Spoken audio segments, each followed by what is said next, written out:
And guys, nga pala dun sa ano natin, no, last vlog natin. Puro bad news yung mga vlog natin last time, no? Ngayon naman is meron tayong good news. Meron nilabas na bagong ano ngayon, policy si Canada, no? Na new pathway punta rito. Pero eligible lang San Tomas. Eligible to sa ano? Anong province? Saskatchewan. Saskatchewan lang. Dito sa atin. Dito lang sa amin pala. Saskatchewan. Lahat ng sakop ng Saskatchewan, eligible siya doon. I-discuss yun mamaya ni Mrs. Ano yung bagong pathway na yun, no? Habang naglalakad tayo. Ayan. Lamig. Discuss natin. Isay muna namin yung lamig. Fall na ngayon. Medyo maganda yung sikat ng araw pero mahangin siya. Tapos malamig. Kaya sumasabay yung simoy ng hangin. Pero kung warm to, medyo masarap-sarap sana. So, rice lang naman. Para meron tayong fresh air, di lang tayo nasa bahay. Then guys, tara, let's start tayo, no?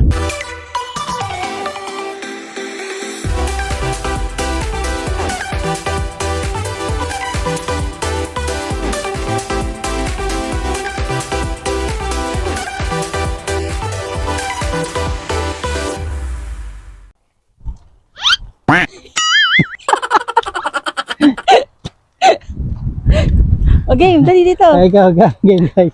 Ito yung bagong pathway nga pala ng Canada ngayon. Ayun nga pala, merong nilabas si Canada ngayon na two ways na pwede kang makarating dito sa Canada. Ito yung kabilang siya sa kategory ng Provincial Nominee Program. Pero effective yun mo? Bali, nirelease lang siya ng August 30.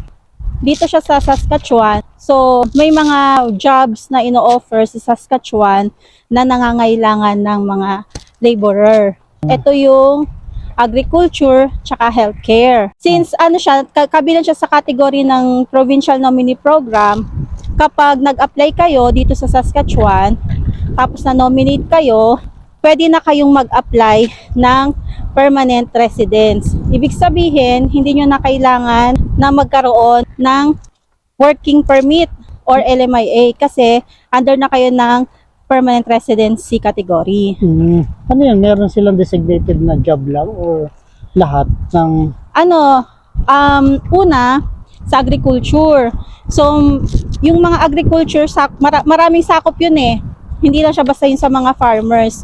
So, makikita ninyo yung mga occupation na available pag pumunta kayo sa website ng SaskJob. So, ipa-flash ko na lang dito sa screen kung ano yung link or website na pupuntahan ninyo para makita nyo yung mga available na job offer. Okay, for more detailed information regarding sa program nito, pumunta kayo sa saskatchewan.ca and then i-search nyo lang yung new pathway. Lalabas doon yung Saskatchewan introduces new immigration stream for agriculture and health category. Sa page na to, makikita ninyo yung link na www.saskatchewan.ca/SINP-ag.talent. This will lead you to more detailed information regarding sa program, including na yung mga available na occupation. So sa agriculture, ito yung mga material handlers, specialized livestock workers, and farm machinery operators, livestock laborers, harvesting laborers, nursery and greenhouse laborers, process control and machine operators, food and beverages processing, industrial butchers and meat cutlers, poultry preparers and related workers, testers and graders, food and beverage processing, mechanical assemblers and inspectors, laborers in food and beverages. Tapos, ganun din sa healthcare. Pero may mga eligibility yun. Okay, sa same site ng saskatchewan.ca, meron doong eligibility portion. Makikita nyo doon yung mga requirements kagaya nung language score, kung ano yung education, kung ano yung required na length ng working experience ninyo, at syempre kailangan meron kayong proof na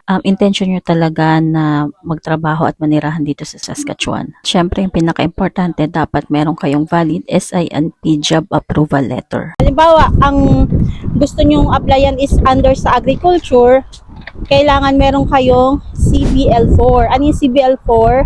Ito yung Canadian Benchmark Language. So, meron kasing standard na sinusunod si Canada with regards sa language score. So, pag CBL4 or more, pwede na kayong mag-apply under ng kategory ng agriculture.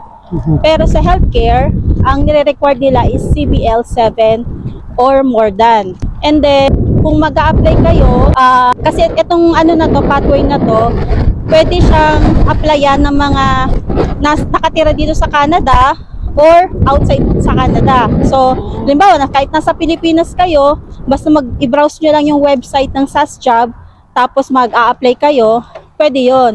Ito nga pala yung link ng saskjob.ca. Makikita nyo ito dun sa same site ng saskatchewan.ca na ipinakita ko kanina. So once na i-click ninyo yung link na saskjob.ca, ito yung makikita nyo sa screen ninyo. Makikita nyo dito yung mga available na job posting na pwede nyong applyan directly dito sa Saskatchewan. So once na nag-submit kayo ng application, diretso na yung application ninyo dun sa employer ninyo. Yung mga nandito naman, halimbawa nasa ibang province sila, pwede silang mag-apply dito. Yung, Sa yung Saskatchewan. sabi nga natin sa last vlog natin, no, yung ibang mga immigrant, mawawalan sila ng mga ng status, no, sa ibang province, no. Pwede Oo. sila mag-apply, Pwede no. sila mag-apply. Oo. Basta yung a-applyan nila is under ng SINP. Yun yung Saskatchewan Immigrant Nominee Program. Hindi lang pala Tapos, basta-basta lahat, no. hindi basta-basta. Kasi nga, yung Paano malalaman yun dun sa SaskJob na meron under sa SNP? kaya nga nasa SaskJob, siya website, kasi under siya ng Saskatchewan. Okay. SNP talaga. Oo. So, lahat ng ino-offer doon is yung mga job na nandito, located dito sa Saskatchewan. So, dapat pag mag-a-apply kayo, yung employer ninyo is naka-registered siya sa SINP. Okay. So kasi napansin ko nung nanganak ka, talagang kulang yung mga healthcare, no? Oo, mas Grabe, lalo no? na sa healthcare, ang dami. Dami, no? Kailangan Oo. talaga. Mamaya, ipa-flash ko rin dito yung mga occupation na available sa healthcare. Medyo marami siya kasi hindi lang naman basta sa healthcare, hindi lang basta sa nursing. Pati sa care home, alam ko. Meron sa care Tulad home. nung sa trabaho ko, ilang building ang tinatayong care home dun. Oo, meron sa dentist, ophthalmologist. Marami. Ipa-flash ko dyan sa screen. Ito naman yung link para dun sa complete list ng mga position under ng healthcare program. So as you can see, napakaraming position ang pwede nyong pagpilian under ng healthcare program. Hindi lang siya basta for nursing, meron din mga for psychologists, general physician or yung mga family doctors, dentist at pharmacist. Even yung mga chiropractors at veterinarians. Tapos, bukod dun sa requirements na CBN or yung language score, halimbawa, dito na kayo nagtatrabaho, nasa Canada na kayo. Tapos mag-a-apply kayo under sa agriculture or sa healthcare, nire-record nila na at least meron kayong 6 months working experience. Pero kung wala naman, at least meron kayong 1 year working experience for the last 3 years. Okay. So, yun yung nire-record nila. Tapos, syempre, meron din kayong dapat intention na dito kayo magtatrabaho at maninirahan. Kasi para yung tax nila kasi under ng Saskatchewan, no? Oo. Parang Tapos, sa healthcare, syempre, halimbawa, sa nursing a-applyan ninyo, dapat meron kayong proof na nakapagtapos kayo or nakapag-aral kayo ng related dun sa ina-applyan ninyo. Yun guys, nakalimutan ko palang banggitin yung regarding dun sa healthcare na halimbawa dun kayo mag-a-apply under healthcare program. Meron pala silang dalawang klaseng entry. Ito yung express entry tsaka non-express entry. So kung non-express entry ka, hindi mo na kailangan nung express entry profile kung non-express entry ang category mo. anong pinagkaiba nun? Yung express entry kasi, kailangan mo siyang gumawa ng profile na express entry. Okay. So merong website yon na or link na kailangan mong sundan para makagawa ka ng profile mo. Pa-post mo na lang yun. Oo.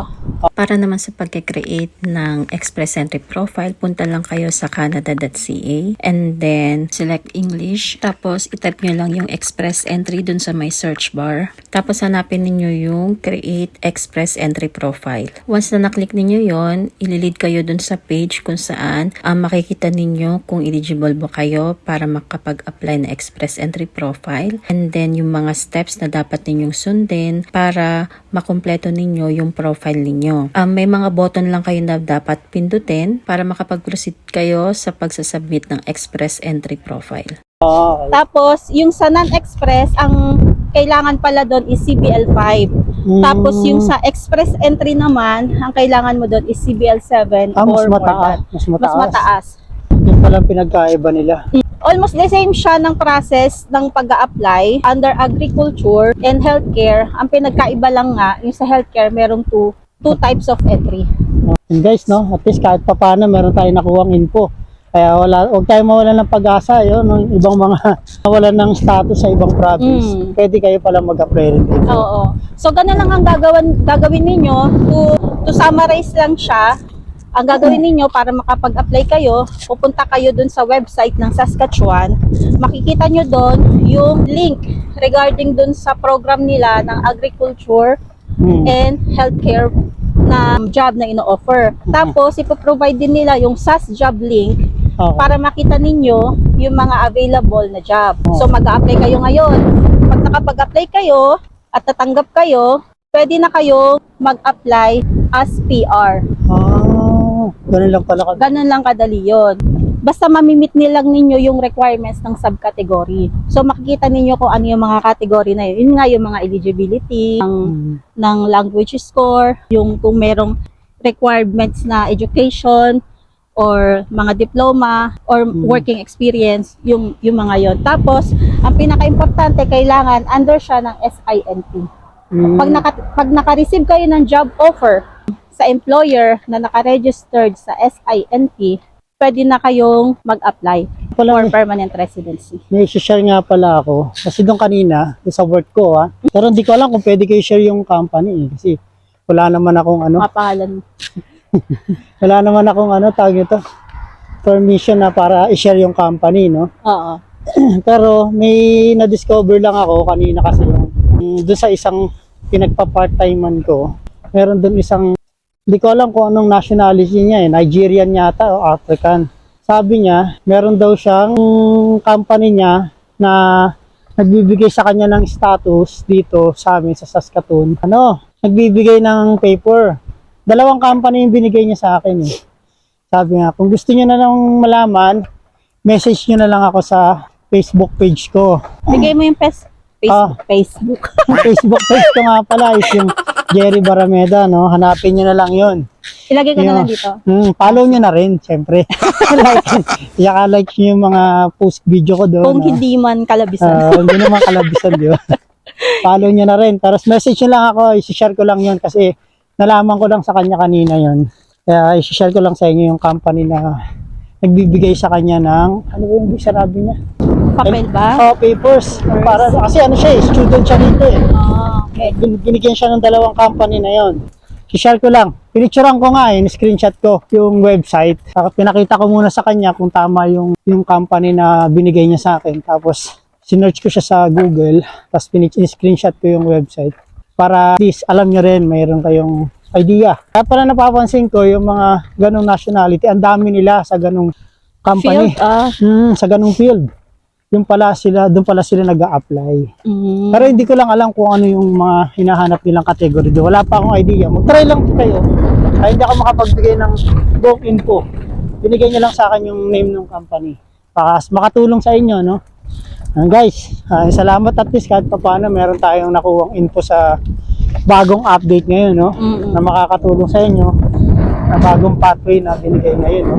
Malay nyo, umpisa pa lang yan. Meron na naman. Kasi sabi ko sa inyo, mabilis magpalit ng policy. Lagi ninyo. Yan take note lang, sa Saskatchewan lang yun. Sa Saskatchewan lang siya. Kaya nga, SINT. SINT lang siya. Ayun. And guys, maraming salamat at don't forget to like, share, and subscribe. Alex and JJ Okay, bye-bye. Bye.